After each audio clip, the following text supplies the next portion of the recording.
Notre ami Willy nous a parlé de la paracha Bechukotai et mon frère Steven l'a très bien commenté hier. Allez le voir, hein.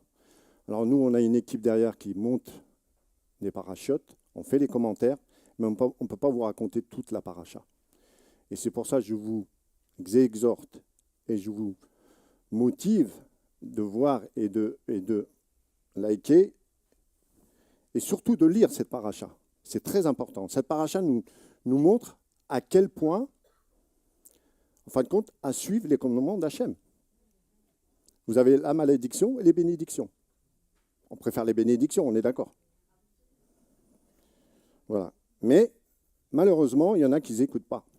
Et dans cette paracha, vous avez les 10 commandements. Après, comment vous voulez les interpréter, comment vous voulez les détailler, c'est à vous d'aller dedans et d'approfondir et de chercher. C'est pour ça que à chaque fois on se répète, on dit des choses. Mais il y en a qui écoutent, il y en a qui n'écoutent pas. Quand on dit, ce n'est pas un sermon, c'est juste une vérité. Même comme je parle pour vous, je parle pour moi-même. C'est que quand tu lis la Torah, tu découvres des choses. Et la Torah, c'est un livre. Ce n'est pas 2 parties, c'est un livre. On commence du commencement et on finit à la fin. Et c'est là qu'on comprend les choses. C'est là qu'on débute les choses. Le titre de cet enseignement, c'est le titre « Être courageux ». Je le répète, le titre « Être courageux ». Courageux de quoi? Vous allez me poser la question, de quoi être courageux? Eh bien, de certaines choses. Vous avez dans cette Torah, et c'est pour ça que j'exhorte à la lire, c'est que vous avez beaucoup de personnages dans cette Torah qui nous donnent le zèle d'avancer. Il y a des moments, c'est vrai que dans nos familles, dans nos enfants, dans notre travail, on manque de courage. Pourquoi on manque de courage? Parce que, laisse, c'est pas grave. Parce que des fois, on se pose la question, on vit dans un monde assez perturbant. Mais pour résister, merci mon frère, mais pour résister à ce monde perturbant, c'est d'être courageux, d'affronter les situations, de se dire, c'est vrai que c'est difficile. On a même nous croyants, pas forcément ceux qui ne croient pas, mais nous, surtout nous les croyants, moi je parle pour les croyants, qu'il y a des moments où on se dit, mais est-ce que je vais y arriver? Est-ce que je vais y arriver? Ah ben, moi, je vais vous donner pas des recettes miracles, mais des conseils. À prendre ou à laisser. Vous connaissez notre Ave Emmanuel, il faut le bénir, le renouveler chaque jour, chaque instant, et qu'on en a besoin. Et surtout, quand je dis Emmanuel, surtout pas oublier sa moitié, Corinne. Parce qu'elle a un travail extraordinaire qu'elle fait. On ne le dit pas assez souvent. Quand Emmanuel fait, c'est que Corinne l'a fait aussi. Ils sont une personne. Il faut les bénir. Et je vais rentrer dans des exemples dans cette Torah. On a l'exemple, j'aurais pu vous dire Abraham, c'est le commencement de tout. Vous allez me dire non, Abdel, c'est Adam.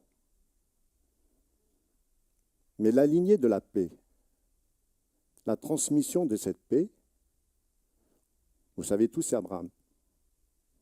Abraham, c'est quelqu'un c'est un peu grâce à lui, pour ma part, qui m'a donné un peu ce zèle d'avancer et de dire tout est possible, rien n'est impossible. Il faut juste avoir du courage. Avoir du courage de dire aux gens, aux personnes que vous aimez ou que vous n'aimez pas, qui vous aiment ou qui ne vous aiment pas, ça n'a pas d'importance. L'important, c'est de dire la vérité au bon moment et quand il le faut. Sans s'énerver, mais dire les choses sans un mot plus que l'autre.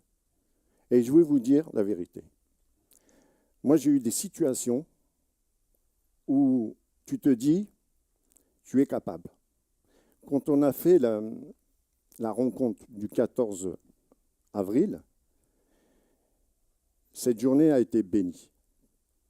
dans tous les sens du terme. Pourquoi elle a été bénie? C'est que Nabil, c'est un reporter, hein, c'est un activiste pour la paix, m'a mis en secret, m'a dit Abdel, ça n'a pas été facile pour moi. J'ai été rejeté, etc., etc. Les gens ne comprenaient pas. Alors, c'est ça qui est fou. Quand tu te bats pour la paix, on est contre toi. Cherchez l'erreur. Cherchez l'erreur. On ne comprend pas. Mais il s'est dit, écoute Abdel, moi, vous savez que quand on fait des manifestations comme ça, il y a un amont. Et cet amont, c'est d'aller voir la personne, de la contacter. Et je bénis la personne de Messager de Paix, une adhérente qui m'a mis en contact avec lui. Et c'est pour ça que je dis toujours, les adhérents ne sont pas en vain. Parce que c'est des instruments, c'est eux qui amènent des personnes, des connaissances, etc., etc. Et quand elle m'a mis cette connaissance avec Nabil, qui est le bras droit de l'imam Hassan Chalgoumi, pour moi, ça a été une bonne rencontre, parce qu'il a compris notre combat, il était dans la même lignée. Il m'a dit, Abdel, pas de problème, je serai là. Et exactement, il est venu avec son équipe. Ils ont filmé, il a dit ce qu'il avait à dire. Pour ceux qui veulent savoir, on a une chaîne YouTube. Chaque fois, on est en train de poster des shorts, enfin pas des enseignements, des présences, de pourquoi on fait ce combat. C'est pour une paix. Je reviens de ce que j'ai dit, comment être courageux. Il y a un personnage dans la Bible qui s'appelle Samson. Vous connaissez tous Samson, hein? Il est critiqué par les sages du Talmud. Et ne manque pourtant pas de souligner les grandes qualités de ce protecteur. Alors même le Talmud le reconnaît, comme quoi il a eu un zèle. Vous allez me dire, un zèle de quoi? Ah ben on va y aller. Alors quand on prend, ouvrez votre Bible, sur Juge chapitre 14, Juge chapitre 14, il est dit, Samson, étant allé un jour à Timna, il remarqua une femme entre les filles des Philistines. À son retour, il le raconta à son père et à sa mère, en disant, « J'ai vu une femme à Timna, parmi les filles des Philistines, et je désire que vous me le procuriez pour épouse. » Alors, il faut se dire que les parents, ils sont un peu... Je dis, attends, tu as vu toutes les filles qu'on a chez nous, pourquoi tu veux celle-là? On va aller plus loin. Son père et sa mère lui dirent, « Est-ce qu'il n'y a pas de femme, comme je viens de vous le dire, dans ta parenté, ou dans le reste de notre peuple, que tu ailles chercher une promise, Philistine incirconcis ?» Samson répondit à son père, « Procurez-moi celle-là, puisque c'est celle-là qui me plaît. » Malheureusement, ils l'ont fait. Mais il y a une histoire derrière. Or, ses parents ne savaient pas que cela venait de Dieu, et cela venait de Dieu, et qu'ils cherchaient une occasion de nuire aux Philistines qui dominaient alors sur Israël. Le Talmud de Babylone, traité de Sot, chapitre 1, page 9b, si vous voulez vérifier. Samson a suivi ses yeux, son désir, par conséquent, ils furent crevés par les Philistines. Alors on va se poser la question, pourquoi ils lui ont crevé les yeux? Alors, ça c'est ma pensée.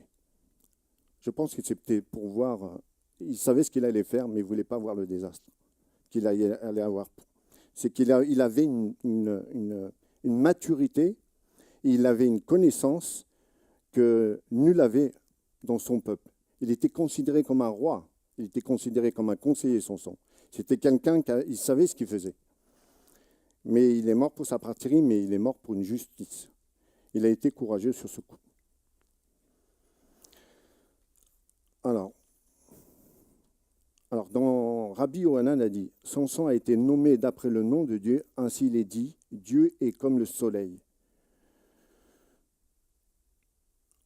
Shemesh en hébreu, dont la racine est la même que Samson qui se dit Shimshon en hébreu.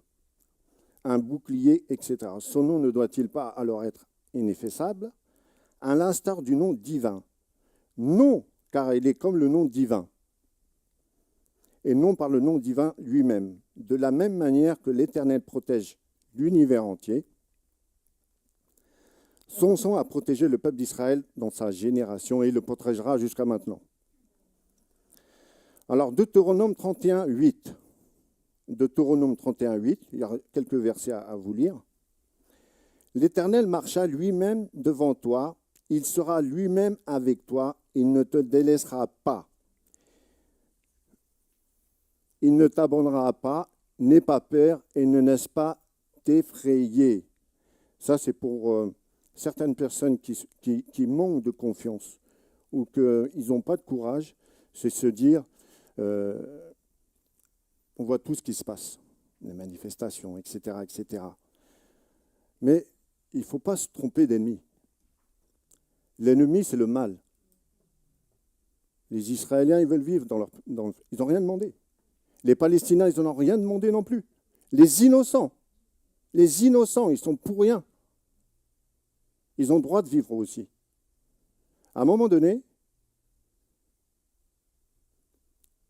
il faut avoir ce zèle, cette confiance en soi, et se dire à la personne qui est devant toi, ce que tu dis, c'est du n'importe quoi. Tu es un ignorant.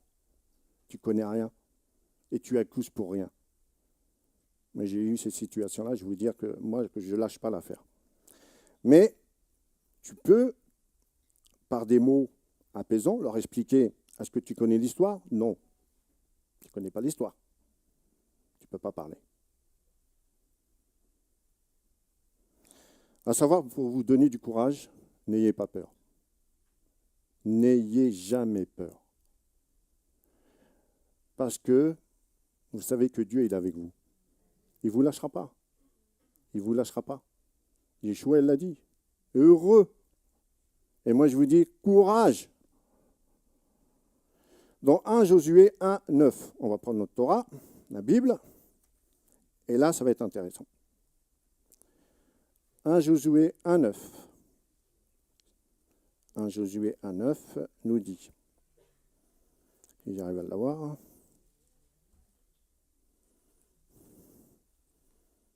alors, 1 Josué 1, 9.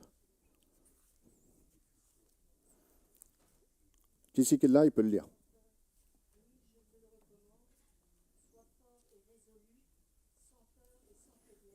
Oui. Amen. Amen, amen, amen. 2 Corinthiens 1, 3, 4. 2 Corinthiens 1, 3, 4.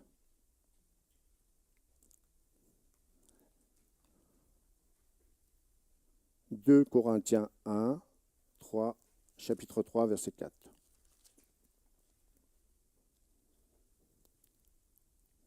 Je l'ai. Moi, je suis de Paul, et un autre, moi, d'Apollos. N'êtes-vous pas des hommes? C'est clair. Non, je me suis trompé. Pardon. C'est 2 Corinthiens 1, c'est ce que j'ai dit, non? Ah ouais. Désolé. Pardonnez-moi. Vous me pardonnez? Ouais, tant mieux. De toute façon, vous n'avez pas le choix. Alors, 2 Corinthiens 1, versets 3 à 4.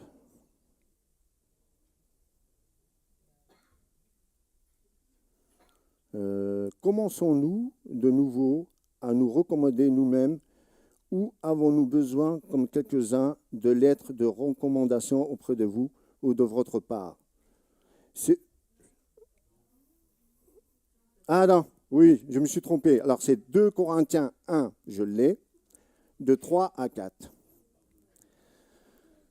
Alors, béni soit Dieu, le Père de notre Seigneur Yeshua Mashiach, le Père de miséricorde et le Dieu de toute consolation, qui nous console dans toutes nos affections, afin que, par la consolation dont nous sommes l'objet de la part de Dieu, nous puissions consoler ceux qui se trouvent dans quelque affection.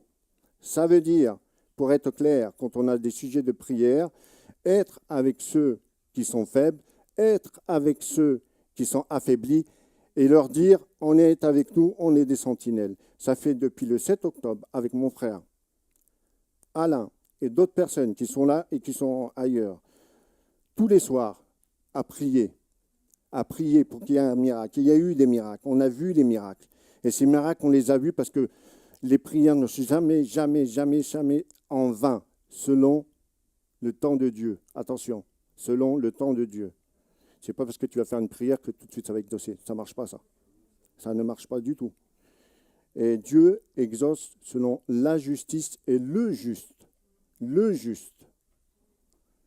À préciser. On ne va pas tout mélanger. Et maintenant, je reviens à 2 Corinthiens, parce que j'ai 1 Corinthiens 16, 13, qui nous dit, 1 Corinthiens 16, 13, là, hop, je l'ai, et il nous dit que tout ce que vous faites se fasse avec charité. Ne demandez rien au retour.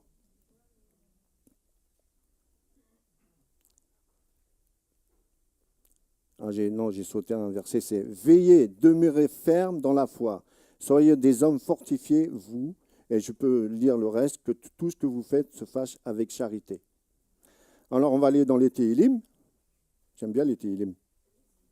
Les Téhilim, c'est la guérison, c'est tout ce qu'on veut. Et c'est surtout, à travers les Téhilim, Dieu peut ou pas, mais il peut faire la guérison. Et ça, c'est important. Alors, psaume 23, 4. Vous le connaissez, celui-là, il est facile. Hein. L'Éternel est mon berger. Oui, exactement. Et tu ne manqueras de rien quand tu es dans la vérité. Et il nous dit, quand je marche dans la vallée de l'ombre de la mort, je ne crains aucun mal car tu es avec moi. Ta houlette et ton bâton me rassurent. Psaume 31, 25. Je vous ai bombardé de versets parce que c'est normal, parce que comme ça, moi, c'est dans la lignée de cet enseignement. Alors, il nous dit 31, 25, Psaume 31, 25, Téhilim en hébreu si vous voulez. C'est le dernier, vous ne pouvez pas vous tromper. Fortifiez-vous et votre cœur s'affermisse. Vous tous qui espérez en l'Éternel, croyez en l'Éternel. N'ayez jamais de doute. C'est vrai que des fois, on est faible, des fois, on est abasourdi, on n'est pas bien. Mais c'est ça le combat. Le combat, c'est d'avoir des épreuves. Le combat, c'est de dire, aujourd'hui, oui, ça n'a pas été, mais j'étais dans l'épreuve. Et Dieu, il est avec moi, et je repars de nouveau, etc. C'est comme ça. Et dans Marc 6, 49, 50, Marc, c'est dans la Bride Atacha, Marc 6, 49,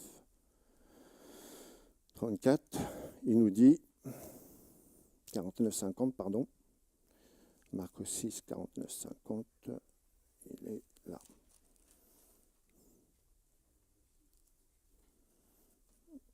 Marc 6, 49, 50.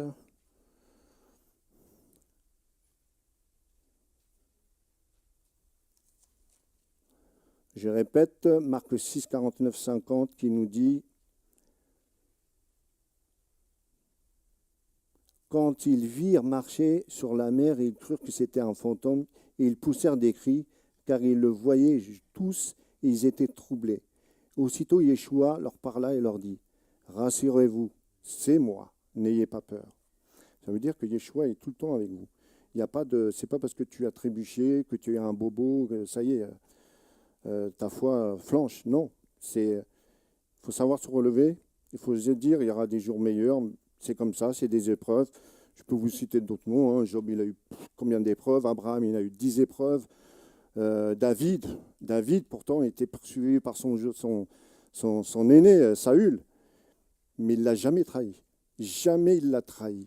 Au contraire, il a même défendu, et il a fait justice, et il a gardé cette âme de tzaddik, de se dire, ouais, je sais que Jonathan a eu un fils, Iphibosheth, qui est boité, vous connaissez tous, et il a pris soin de lui. Ça veut dire qu'il sait d'où il vient.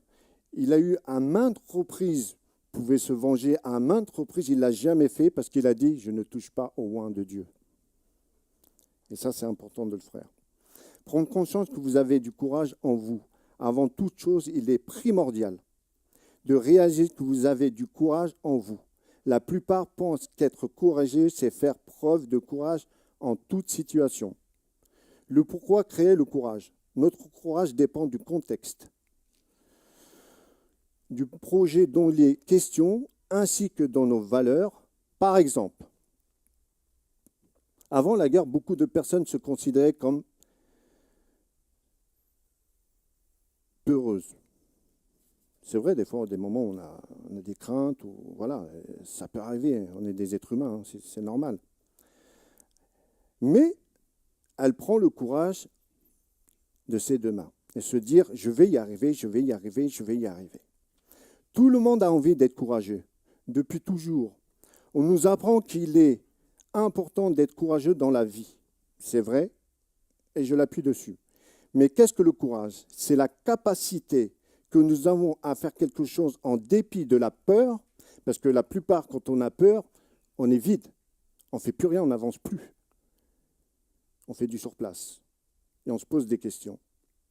Ce rêve que nous avons envie de réaliser, il peut se réaliser, ou bien ce projet dans lequel nous voulons nous lancer est tellement important que l'on décide de sauter le pas malgré nos craintes. C'est ça le courage, mes chers amis, mes bien-aimés. Le courage, c'est ça. C'est dans la Torah, c'est de la lire, de comprendre la Torah, de se dire « je peux y arriver parce qu'il y a la solution, elle est dans la Torah ». Bientôt, on va avoir Shavuot, et Shavuot, c'est veiller. Désolé de vous dire, c'est de veiller, et à l'aube, on reçoit le Sefer Torah, la bénédiction. Et quand on lit la Torah chaque jour, quand on la porte, quand je la porte avec un grand plaisir, mais ce n'est pas moi qui porte la Torah, c'est Dieu qui me porte. Je ne la porte pas.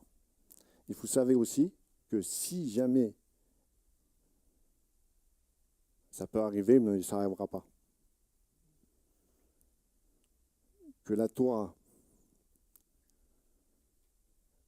tombe et se déchire, 40 jours de jeûne. Et c'est pour ça que c'est une grande importance et un sérieux, une responsabilité quand tu la portes. Tu dis, Dieu, porte-la. Porte-la. Vous n'imaginez pas comment elle est lourde, mais c'est normal. Il y a les 5 Torahs, il y a les 5 livres. Il y a toute une vie dedans. Il y a toute la solution dedans. Chaque mot vaut quelque chose. Chaque mot. On ne s'imagine pas. Des fois, on lit des versets, on lit des Tehillim, on lit des psaumes, on lit la Brida d'Hacham, mais on ne s'imagine pas le trésor qu'il y a dedans. Et c'est pour ça que j'appuie dedans. Lisez, lisez, lisez. Alors, il y en a qui peuvent me dire, ah ben, je lis. Comment tu lis aussi? Comment tu la lis? Dans les mots hébreux désignant cette force d'âme dérive de d'où racine amet. Être ferme, c'est de dire, quand les frères et sœurs, quand ils lisent mon frère Steven, mon frère William, mon frère David, chazak, ça veut dire force, force, force. Et pourquoi vous voyez des gens derrière à contrôler? C'est normal. Même s'il fait une faute, c'est rien. Tu ne peux pas connaître la Torah par cœur. Parce que si tu connais la Torah par cœur, ça veut dire que tu es un orgueilleux. Et c'est pour ça, dans les Bnei Israël, dans les yeshivot, etc., il y a toujours des gens derrière pour contrôler et pour rappeler à la personne, attention, c'est rien, c'est normal. C'est normal. C'est normal. C'est quand dans ta vie, tu fléchis le genou, ça ne va pas. Tu as fait une faute, c'est rien. Tu vas te relever. Mais attention la prochaine fois. Hein? Quand Yeshua dit à la prostituée, va, mais ne pêche plus. Ça veut dire qu'il lui a pardonné, mais attention, il lui a dit, ne recommence pas. Ne recommence pas. C'est pour nous aussi de ne pas recommencer. Attention. Je parle pour moi aussi. Hein. Je ne vous vise pas. Hein. Je suis là juste pour vous donner un petit message. Hein. Mais il est important de se rappeler des choses. Il est important de se dire, est-ce que je suis en règle avec Dieu? Tu peux connaître la Torah comme tu veux. Tu peux connaître tous les préceptes que tu veux. Vous savez ce qu'il aime, Dieu? Je vais vous le dire. C'est les gens qui aiment faire la tzedaka, qui aiment faire la justice. C'est cette transmission d'Abraham, l'un des premiers, c'est le précurseur. Vous l'allez chercher où vous voulez. C'est l'un des premiers à avoir mis cette misva et il l'a transmis de génération en génération et c'est arrivé jusqu'à Matanot Alev. On ne le fait pas parce qu'il faut le faire, on le fait parce qu'on doit le devoir de le faire.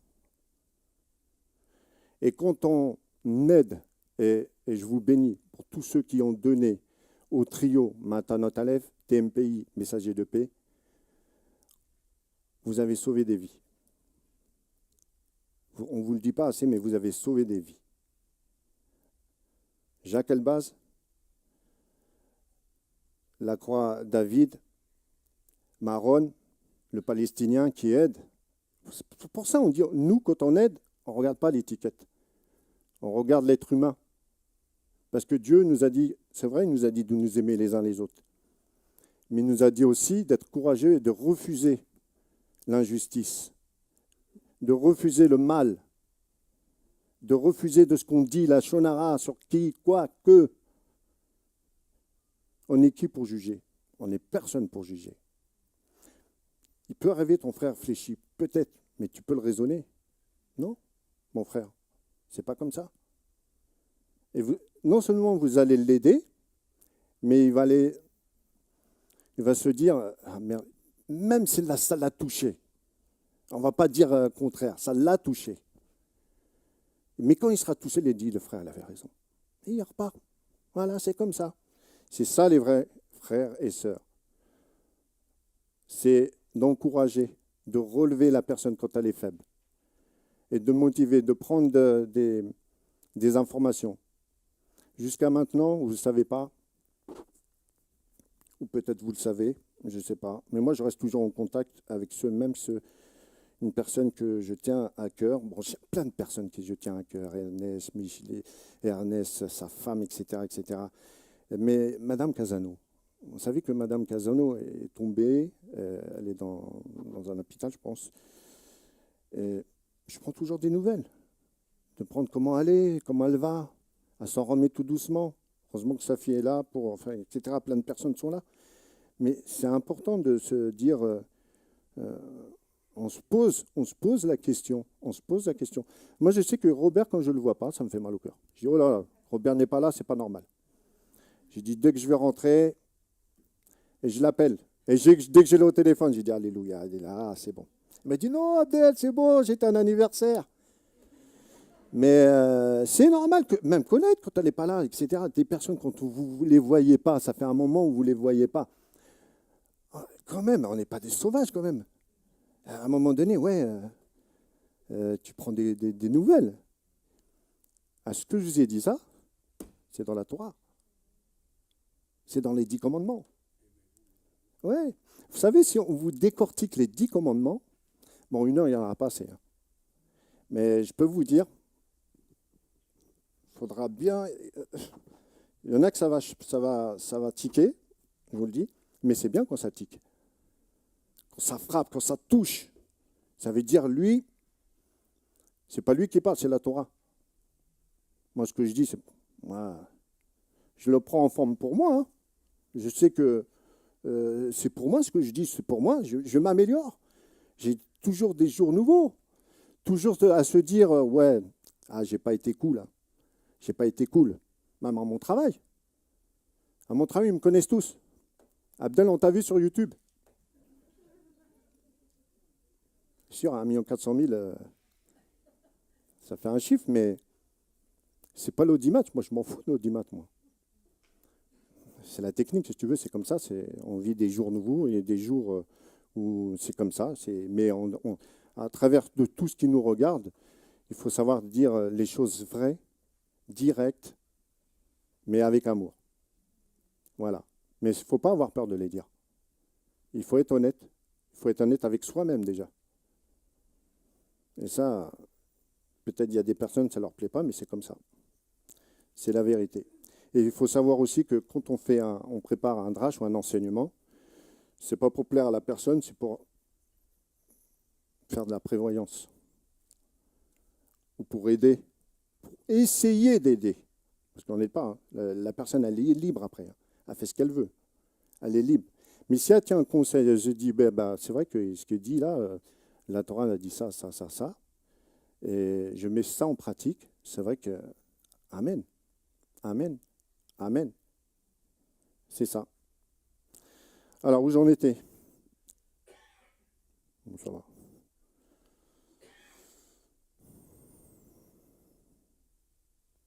Alors, le courage est de multiples manifestations. Moi, j'ai mis des exemples. Le sport. Le sport, on peut dire... je donne un exemple. Quelqu'un qui aime un sport, peu importe le sport. Moi, je veux parler de moi. Moi, à l'époque, je faisais très très loin, hein, c'est fini. Hein. J'étais sportif de haut niveau. Ça veut dire que tu pouvais, à un moment donné, faire ton métier. Si je voulais, je pouvais faire mon métier. Mais vous savez, la grâce de Dieu, quand vous touche, tout ce que vous aimez, vous le lâchez. C'est comme ça. Est-ce que tu m'aimes moi ou tu aimes ça? Est-ce que tu préfères ça ou moi? J'arrivais à des niveaux, à un moment donné, je me suis dit, ouais, c'est vrai que c'est bien, je suis arrivé au stade que je voulais, maintenant, c'est quoi la suite? Ah ben la suite, il n'y avait pas de suite. C'était arrête. Arrête. Je fais de la marche à pied maintenant, c'est mieux. Ça, c'est pas interdit. C'est bon pour le cœur. Enfin bref, ça, je vous ai donné un sport. Mais on peut faire un sport, mais le sport, comme le dit la Torah et comme le dit cette paracha, il ne faut pas que ce soit une idolâtrie. Il ne faut pas. J'ai parlé de sport, ça peut être chose. Ça peut être autre chose. Il faut faire attention. Il faut vraiment faire attention. Parce que des fois, on se pose la question, je vais être à 90% sur ça, mais à 10% sur ça. Non, c'est pas ça. C'est pas ça. Je suis désolé, mais moi, je préfère des fois m'attarder à aller voir une personne qui est malade, passer du temps, comme on l'avait fait avec mon frère William, bon, je ne vais pas vous citer. Et je vous assure, vous avez beaucoup, vous ressentez bien. Parce que vous avez passé un moment, on a discuté, on a prié, etc. Mais c'est des bons moments, c'est des bons moments. Et ces moments-là, tu ne les as pas après. Quand il faut, il faut. Et c'est comme ça. Et je vous encourage. Comme je vous l'ai dit, l'organisation d'événements, on en a fait plein. Et j'espère bientôt en faire un. Mais on va attendre que les tensions rebaissent. C'est compliqué parce que vous assure, pour programmer une date, il faut bien la choisir et attendre que ça se calme. Parce que je pourrais organiser autant que je veux, mais selon la situation, des fois, il faut mettre ça en prière et attendre le bon moment. Alors j'ai dit, prendre du courage, c'est être aussi donner un enseignement véridique avec des mots, des préceptes, des justices, des mots qui touchent.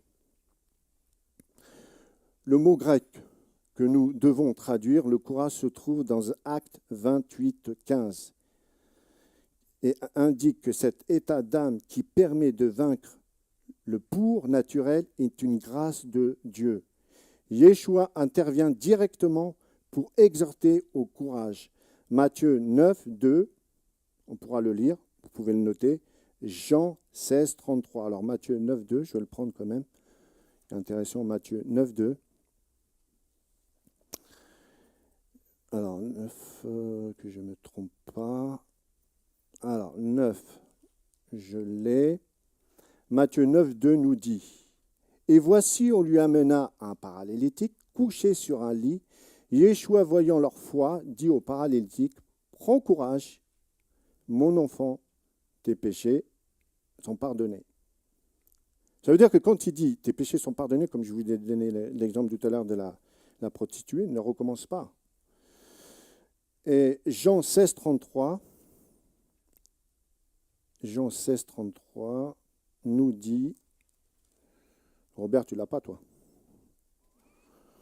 Je vous ai dit ces choses afin que vous ayez la paix en moi. Vous aurez des tribulations. Désolé de vous le dire. Dans le monde, mais prenez courage, j'ai vaincu le monde. Alors quand il a tout dit,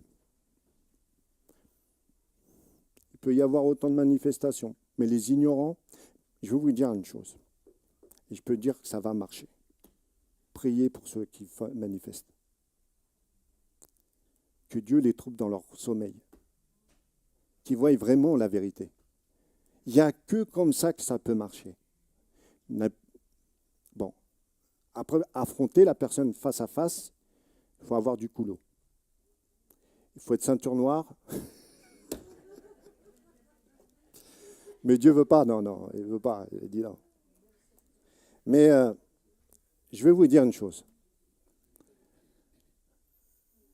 Dans tous les manifestants, il y en a qui ne savent même pas pourquoi ils manifestent. La vérité, hein, je vous assure, ils ne savent même pas de quoi ils... C'est des moutons qui suivent. Allez, je suis. Ah, il y a une manifestation là-bas. Ah, ben, je vais y aller. Il va t'avoir un pavé dans ta tête, tu vas comprendre. Mais ils ne comprennent pas ça. Désolé de vous dire, mais c'est vrai. Des fois, des ignorants qui y vont, ils vont se faire blesser pour rien, ils suivent des moutons, comme des moutons. Au lieu de se dire, mais qu'est-ce que j'ai à faire là? Moi, j'ai rien à faire là, moi. Et en plus, je ne comprends pas. Il y a des choses que je ne comprends pas. Enfin, bref. C'est ça qui est vraiment étonnant. Hein. Les gens... Attends, fais ta propre confection. Cherche, va faire des recherches. Instruis-toi. T'as Google. Bah oui. T'as maintenant, même pour celui qui veut comprendre, vous avez l'intelligence artificielle. Alors là, j'ai fait une recherche. Tapez n'importe quel mot. Ah ben, quand vous voyez des... Waouh! Je dis, comment il a fait, lui? Non, mais on va aller dans un monde, laisse tomber. Hein. Et, soyez prêts. Je vous dis, soyez prêts. Soyez prêts. Et pour être prêts, Torah. Dans le lettre, les tétragrammes, c'est les 5 premiers livres de la Torah. Vous avez tout compris. Et c'est pour ça, on vous le dit à chaque fois, on vous le rabâche à chaque fois. Pourquoi il le rabâche? Qu'est-ce qu'il connaît, lui? Ben, moi, je te le dis, Torah. Autrement, tu n'auras pas. Que Dieu te bénisse. Tu n'auras rien même. Alors, il ne reste pas beaucoup de temps. Je pense que je vous ai assez bombardé comme ça. M'en voulez pas. Ce que je dis est une vérité. Que ça plaise pas, c'est pas grave. Je ne vous dis pas pardon, parce que c'est comme ça, il faut le dire. Il y a des choses qu'il faut dire. Il faut être direct. Alors, on ne peut pas aller avec des pincettes, parler, ah non, mon frère, oh, tu veux être béni, viens, je vais te bénir, viens. Non. Ça, moi, en tout cas, je suis direct. Et je peux te dire que quand la personne, elle est franc, c'est là que tu as la bénédiction. La bénédiction, elle vient quand tu es franc. Quand tu es franc, tu ne vas pas avec des pincettes, tu ne vas pas dire à la personne, ouais, allez, viens. Ah, ouais, c'est ça, ouais. Viens. Ça ne m'intéresse pas, je préfère prendre des coups, mais ces coups, je sais qu'il y a une bénédiction derrière. Voilà, c'est ça. Alors, conclusion, pour être courageux, c'est déposer ses limites, dépasser ses limites. Il n'y a pas de limite. Il n'y a pas de limite. Et je vais vous dire pourquoi il n'y a pas de limite. Jusqu'à que la dernière seconde, le gong sonne, tu peux vaincre l'adversaire. Être courageux, c'est de dénoncer la justice, comme je vous l'ai dit tout à l'heure, à autrui. Et c'est malheureux d'entendre des choses, des fois. C'est malheureux, dans la maison de Dieu, d'entendre de la shonara. C'est malheureux. Malheureux. J'ai jamais, même moi, qui me dis, mais ça n'existe pas, ça. Ben si, malheureusement, ça existe. Dénoncer, il faut dénoncer. Vous êtes dans la maison de Dieu. Ici, on donne de la bénédiction et on ne critique pas. C'est comme ça. C'est de ranger de côté juste, c'est de démontrer l'erreur de l'autre, de la convaincre par des mots convaincants. Être courageux, c'est de réconcilier les deux parties. Et ça, vous avez tout gagné. Être courageux, c'est dans l'ADN. Être courageux, c'est dans l'ADN. Je le répète. Être courageux, c'est dans l'ADN. Voilà, c'est ça. C'est vrai qu'on n'est pas tous pareils. Mais heureusement même. Parce que si on était tous pareils, ça veut dire qu'on est comme des moutons. Lui, il suit, je suis. Tu ne fais pas ta conviction, voilà. Mais Dieu nous a, grâce à Dieu, nous a donné un ADN, nous a donné un corps humain avec diverses fonctions. Et heureusement. Et d'avancer dans la vérité, cette vérité, vous le savez tous, qui nous passe en Yeshua, qui sommes courageux, que Dieu vous bénisse. Mais avant tout, et je veux demander, et je voudrais qu'on donne un coup de main à mon Robert et à Élie, il est où? S'il vous plaît. Je vais vous demander un chant tout à l'heure. Mais avant tout, j'ai quelque chose à vous donner. Ça vient d'arriver tout de suite, là.